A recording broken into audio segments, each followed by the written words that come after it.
Discover how true power comes from knowing when to let go and how walking away can be your greatest strength. Stoicism Stoic Brath.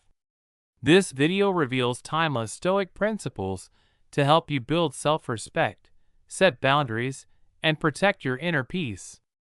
Learn how walking away can transform your mindset, relationships, and personal growth. Subscribe to Stoic Brath for more powerful insights and early updates. Have you ever noticed how some people walk into a room and instantly command respect, without saying much, without trying too hard? And then there are others who do everything right, talk more, try harder, show more, and yet somehow remain invisible. On Stoicism Breath, this is where we begin to understand a deeper truth. Respect is not something you chase, it's something you cultivate. Because this isn't about appearance, charm, or saying the perfect words. It's about subtle psychological signals, things people feel before they even understand why they feel them. The way you carry yourself, the way you reveal, or don't reveal, who you are, that's what creates presence. Think about this for a moment. In a world where everyone is constantly sharing, constantly explaining, constantly trying to be seen, what stands out more? The person who says everything, or the one who leaves something unsaid? Seneca once said, "To be everywhere is to be nowhere." And that idea holds more power than most people realize. When you're always available, always open, always predictable, you slowly lose something valuable, your sense of depth. Mystery is not about hiding. It's about balance. It's about being present, engaged, real, but not revealing every thought, every emotion, every detail of your life. Because when you leave space, when you don't fill every silence, you invite curiosity. And curiosity is powerful. Carl Jung believed that the unknown is what draws people in. It activates something deep in the human mind, the desire to explore, to understand, to connect. When people can't fully figure you out, they lean in. They pay attention. They become interested. Even Socrates understood this. He didn't teach by giving answers. He taught by asking questions, by leaving gaps that force people to think, to engage, to go deeper. And that same principle applies here. When you don't explain everything, people start thinking about you more. They start wondering. They start paying attention. And that's where your presence begins to grow. Aristotle described something similar through the idea of potential. When something is not fully revealed, it holds possibility. It allows others to imagine, to project, to see depth where there may have been none before. Like a story that hasn't been fully told yet, it keeps people coming back. Now, let's take it one step further. What happens when your life itself becomes something people don't fully have access to? Marcus Aurelius said, "You have power over your mind, not outside events." And hidden inside that idea is a powerful shift. When you stop focusing on being seen and start focusing on building something meaningful within yourself, everything changes. Instead of trying to impress people, you start investing in your own growth. Instead of seeking attention, you start creating a life that feels full, even when no one is watching. And that kind of life creates something others can feel. Confidence that doesn't need validation. Presence that doesn't depend on approval. When you genuinely enjoy your life, when you're engaged in your own path, your own interests, your own growth, people notice. Not because you're trying to attract them, but because you've stopped needing to. Aristotle called this eudaimonia, a state of flourishing that comes from living in alignment with your true potential. And when you reach that state, even partially, you become naturally magnetic. People don't just see you. They feel something different about you. It's not loud. It's not forced. But it's real. And that's what draws them in. When you start focusing on your own growth, truly investing in becoming better, stronger, more fulfilled, something subtle begins to shift. On Stoicism Breath, this is where your presence stops being something you try to build and becomes something others naturally feel. Because when your life is full, not busy, but meaningful, you create an environment that people are drawn to. Think about it like this. Have you ever met someone who genuinely enjoys their life, who is constantly growing, learning, evolving? You don't question their value. You feel it. That's what Aristotle described as eudaimonia, a life of flourishing. Not chasing happiness, but becoming someone who lives in alignment with their potential. And when you live that way, you don't need to convince anyone of your worth.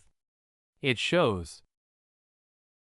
Carl Jung called this process individuation, the journey of becoming aware of who you really are and integrating every part of yourself. And when you go through that process, something powerful happens.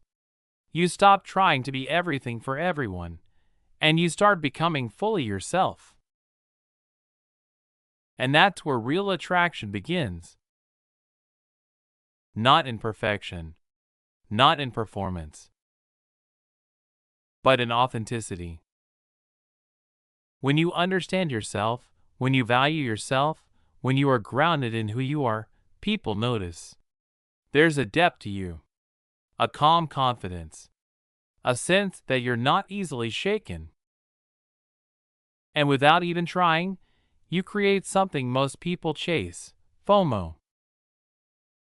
Not because you're trying to make others feel left out, but because your life has substance. There's something real happening there, something others want to be part of. Socrates believed that self-knowledge was the foundation of a meaningful life. Know thyself, he said, and when you truly begin to do that, when you understand your values, your direction, your purpose, you stop seeking validation. And that alone makes you stand out. Now here's where it goes deeper. What if your happiness didn't depend on anything outside of you? Seneca made this clear when he said that true happiness comes from enjoying the present moment without being anxiously tied to the future. That idea alone changes how you move through life.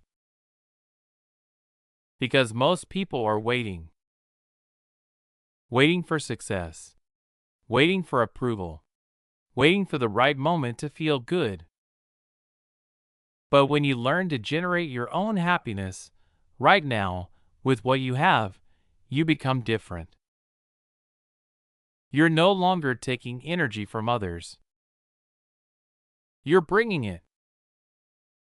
Carl Jung believed that this kind of inner alignment creates a natural sense of fulfillment. When you accept yourself, understand yourself, and grow into yourself, happiness becomes something stable, not something fragile. And that stability is powerful. It makes you calm in chaos. It makes you grounded when others are uncertain. It makes you someone people trust and want to be around. Aristotle would say this is the highest form of human good, living in accordance with your virtues and realizing your potential. Because when you reach that point, even partially, you no longer depend on the world to give you meaning. You create it. And that's what makes you truly attractive, not just socially, but energetically. Now, let's bring this into something practical. If your time and energy are valuable, Why give them away so easily? Epictetus taught that we should focus only on what is within our control. And one of the most powerful things you control is your availability, your time, your presence. When you are always available, always responding, always saying yes, you unintentionally lower your value. But when you become intentional, when you choose where your time goes, who gets access to your energy, you send a different message. You respect yourself. And people feel that. Marcus Aurelius said, "You could leave life right now. Let that determine what you do and say and think." That's not meant to scare you. It's meant to wake you up. Your time is limited. So the question becomes, are you using it in a way that reflects your value? Because when you start doing that, when you stop being available for everything and start being present for what matters, you don't just protect your energy. You elevate your presence. When you begin to truly understand your own individuality, what you value, what you stand for, what matters to you, something powerful starts to happen. On Stoicism Breath, this is where respect begins, not from others, but from within you. Carl Jung believed that personal growth starts with recognizing and valuing your individuality. And one of the clearest ways this shows up in real life is surprisingly simple: how available you make yourself. Think about it. If you are always available, always responding, always adjusting to others, what message are you sending?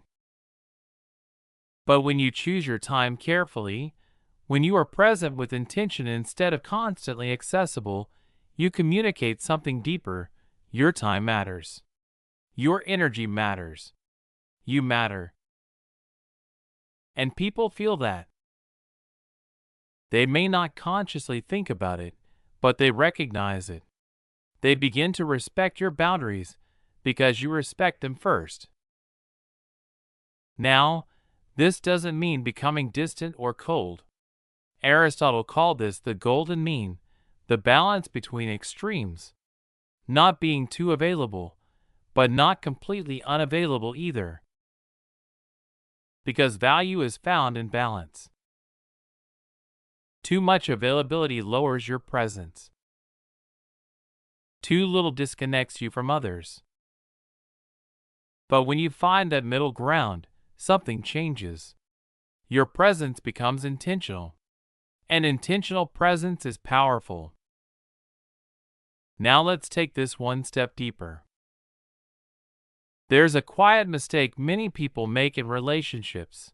They build their entire emotional world around one person. Marcus Aurelius warned against this when he said that a person who lives in harmony with themselves lives in harmony with the universe. That harmony doesn't come from someone else. It comes from you. Because the moment you make someone your everything, you begin to lose yourself. You start adjusting your mood based on them. Your energy depends on them.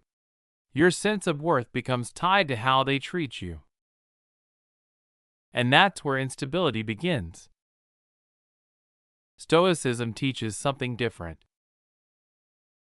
Epictetus made it clear: you cannot control what others do, how they feel, or how they see you. But you can control how much of your energy you give away. And that changes everything. Because when you stop investing all of yourself into one person, you reclaim control over your own state. Carl Jung described this as individuation, the process of becoming whole on your own. And when you are whole, your relationships become stronger, not weaker. Why? Because you are no longer depending on someone to complete you. You are choosing them from a place of strength, not need. And that creates healthier, more balanced connections. Aristotle would say that a good life is built on balance between self and others, between giving and receiving, not losing yourself in someone else, but also not isolating yourself completely. Because real connection requires both. Now, this leads us to something even more important. If you don't prioritize your own needs, no one else will. Stoicism is very clear on this. It's not selfish to take care of yourself. It's necessary. Epictetus said that it's not what happens to you that matters, but how you respond. And in relationships, that response begins with one question. Do you respect your own needs enough to protect them? Because every time you ignore your own well-being to please others, you send a message, to yourself and to them, that your needs are optional. And over time, that becomes your reality.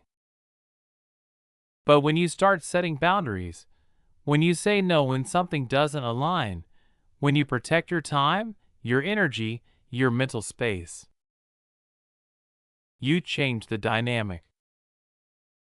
Marcus Aurelius reminded us to not be disturbed by the future, but to rely on reason in the present. That means standing firm in what you know is right for you, even when it's uncomfortable, even when others don't understand. Because prioritizing yourself isn't about pushing people away. It's about showing up fully, without resentment, without exhaustion, without losing who you are. And when you do that, something shifts. You don't just feel stronger. You become someone others naturally respect. Not because you demand it, but because you embody it. There comes a point in life where you have to ask yourself a simple but uncomfortable question. Am I respecting my own needs, or constantly sacrificing them just to keep others comfortable? On Stoicism Breath, this is where real growth begins. Because every time you ignore what you need, your rest, your boundaries, your peace, you slowly teach yourself that your well-being is optional. And over time, that quiet habit starts shaping your life in ways you don't even notice. Aristotle believed that true fulfillment, what he called a flourishing life, comes from living in alignment with your own values and needs, not by abandoning them to maintain harmony with others. And that's a powerful shift. Because harmony that costs you your identity isn't harmony at all. It's self-neglect disguised as kindness. That's why Socrates emphasized self-examination, not as a philosophical exercise, but as a daily practice. Asking yourself, what do I actually need? What am I tolerating? What am I avoiding? Because the more clearly you understand yourself, the harder it becomes to betray yourself. And from that awareness, something else becomes clear: your time. Your time is not just limited, it's irreplaceable. Seneca said it best: it's not that we have too little time, it's that we waste so much of it. And if you look closely, a lot of that wasted time isn't dramatic, it's subtle. It's the extra hour you give to things that don't matter. The constant availability to people who don't value your presence. The habit of saying yes, when everything inside you is saying no. But imagine this instead. You wake up, and instead of reacting to everything around you, you choose where your time goes. You invest it in things that actually move your life forward, your health, your growth, your peace of mind. Marcus Aurelius had a way of bringing this into focus. He reminded us to treat each moment with intention, to do what's in front of you with clarity, sincerity, and without distraction. not rushed, not scattered, but present. Because when you're fully present, something changes. Your energy becomes focused, your actions become meaningful, and your time starts to work for you, not against you. Carl Jung believed that how you spend your time is a direct reflection of who you are becoming. If your time is constantly consumed by distractions, obligations, and noise, your identity starts to fragment. But when your time aligns with your true self, your growth becomes inevitable. And yet, even with all of this, there's another subtle shift most people overlook. You don't always have to be the one initiating everything. Think about how often you reach out first. You start the conversation. You check in. You keep things going. And while that may come from a good place, it can also create imbalance. Epictetus once said, "We have 2 ears and 1 mouth for a reason, to listen more than we speak." And in relationships, that wisdom becomes even more powerful. Because when you stop always initiating, you create space. Space for the other person to show effort. Space for balance to form naturally. Space for you to observe, instead of constantly giving. Marcus Aurelius spoke about restraint, not as weakness, but as strength. The strength to not react immediately. The strength to not control every situation. The strength to let things unfold.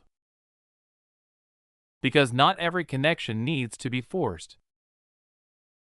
Not every silence needs to be filled. And not every relationship is meant to be carried by you alone. Sometimes, the most powerful thing you can do is step back just enough to see what truly remains.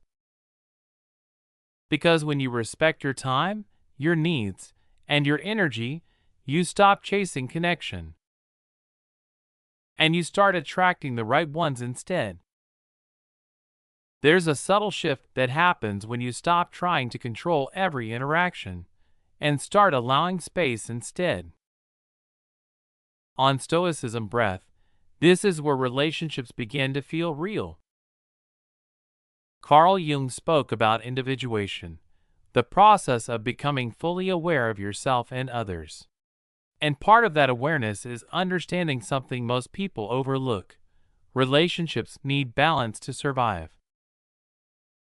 If you are always the one reaching out, always initiating, always keeping things alive, you're not building connection, you're carrying it. But the moment you step back, even just a little, something interesting happens. The other person finally has space to show who they are. Their effort, their interest, their presence. And in that space, you don't just feel more respected, you see the truth more clearly. Aristotle called this balance the golden mean. Not too much, not too little, just enough to create harmony. Because real connection isn't one-sided effort, it's shared energy. And when that balance is missing, no matter how strong your feelings are, something will always feel off. Which brings us to something even deeper. Your emotional investment. This is where most people lose themselves without realizing it. You feel something strongly, attachment, excitement, fear, and suddenly, that feeling begins to control your actions. You react faster. You think less clearly. You give more than you should. Epictetus warned about this. He said just because something feels intense doesn't mean it's true or meaningful. And that's powerful. Because emotions can feel real, even when they're misleading. Marcus Aurelius took this even further. He believed that the quality of your life is shaped by the quality of your thoughts, not your feelings alone. So if your thoughts are unstable, your emotional world becomes unstable too. But when you learn to pause, to observe what you feel without immediately acting on it, you regain control. Carl Jung believed that emotional awareness, not suppression, is the key to growth. It's not about ignoring how you feel, but understanding it without letting it take over. Because when your emotions are balanced, your relationships become balanced too. You don't overreact. You don't overinvest. You don't lose yourself in temporary feelings. Instead, you respond with clarity. And clarity creates stability. Aristotle would say that virtue lives in moderation, even emotionally. Not too detached, not too consumed. Just steady enough to stay grounded, even when things feel intense. And that steadiness is rare, which is why it's powerful. Now, here's the truth most people avoid. Not every relationship is meant to stay in your life. And recognizing that is strength. Marcus Aurelius reminded us that while we can't control what others do, we always control how we respond. And sometimes, the most powerful response is walking away. Not out of anger, not out of pride, but out of self-respect. Because if a relationship consistently makes you feel undervalued, ignored, or diminished, staying doesn't make you stronger. It makes you smaller. Epictetus taught that freedom comes from focusing on what you can control and letting go of what you can't. You can't control how someone treats you, but you can control whether you accept it.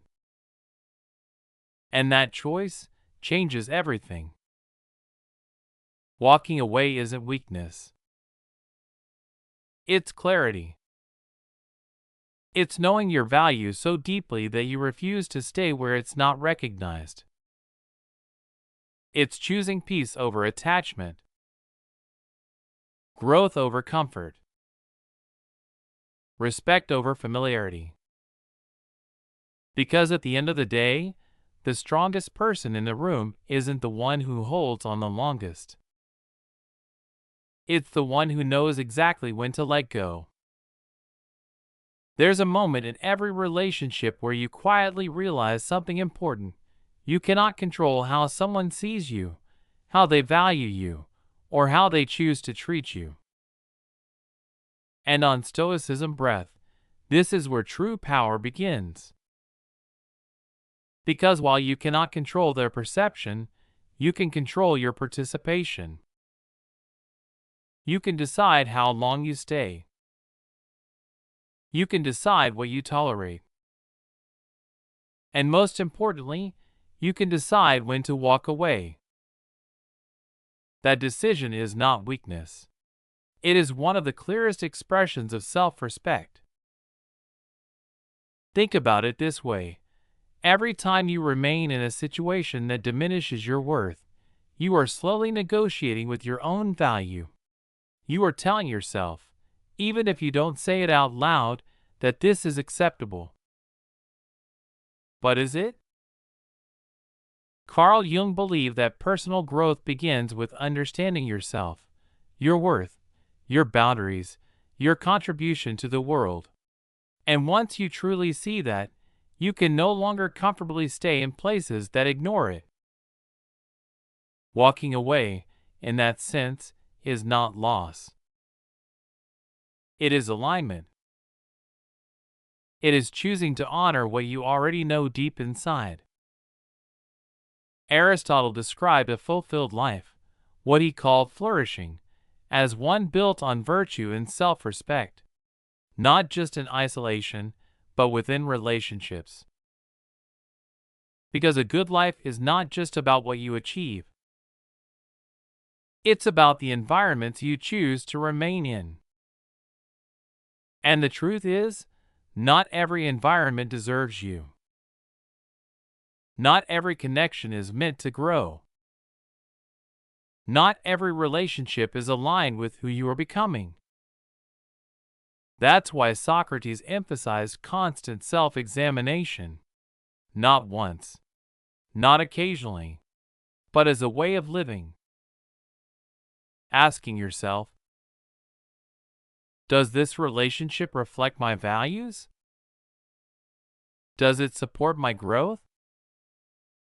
Or am I staying out of habit, fear, or comfort? Because the answers to those questions shape your entire life. Every relationship you keep. Every boundary you ignore. Every moment you choose silence over truth. It all adds up. But here's the shift. The moment you begin to honor your worth consistently, everything changes. You stop chasing validation. You stop over-explaining your value. You stop staying where you are not respected. And instead, you begin to build a life that reflects who you truly are. The Stoics believe that the mind is powerful, but only when guided by virtue and clarity. And that same power exists in you. You are not here to fit into spaces that diminish you. You are here to create a life that reflects your values, your standards, and your truth. Step by step. Choice by choice. Because at the end of the day, your life is not defined by what happens to you. It is defined by what you choose to accept. So as you move forward from this moment, remember this. You are the architect of your own path. Every boundary you set. Every decision you make. Every relationship you choose to keep or release. It all shapes who you become. And that journey, your journey, is yours alone. Stay grounded. Stay honest. And most importantly, stay true to yourself.